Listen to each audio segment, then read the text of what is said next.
Now, as you heard in my introduction, I have a certain affection for NSA chapters.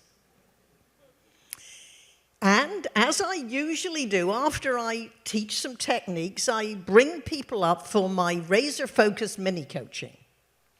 And in one chapter, a woman walked up and said, "My dad walked into a diner, looked at the waitress, and thought, that's my wife," in 1946. I said, "I'm sure this is a great story, and perhaps that was your parents, who knows?" But I said, you need to reorganize your words. Here's a Frippicism. 99% of the time, any unit of time is a setup phrase, not an impact phrase. What is most important comes at the end. So I said, you need to begin your story in 1946.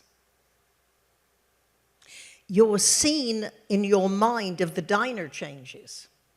And you do not have to have been born in 1946 to know that was the end of World War II. You've heard stories from your parents, your grandparents, maybe you learned in history at school, you've seen movies.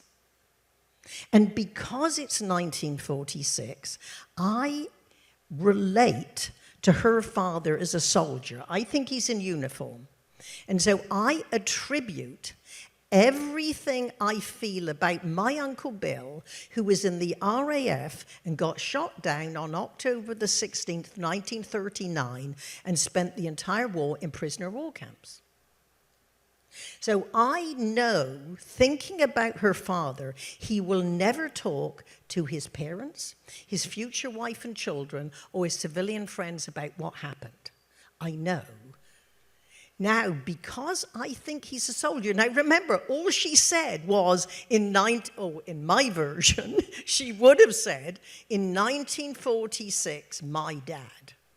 All this is going on in my mind. So I'm rooting for her dad. Whatever he wants, I want him to get, because he's a hero. He walks in the diner. Now, I don't know about you, but I think if he's alone, he walks in a diner and he sits at the counter. And the waitress comes over and says, "Would you like some pie and coffee, honey?" And he thinks, that's my wife. Now, can you understand? That's my wife is the punch word, not in 1946. So time is a setup phrase. Here's the formula. When, where, who, what happened. What happened is most important. Everything is setting the scene.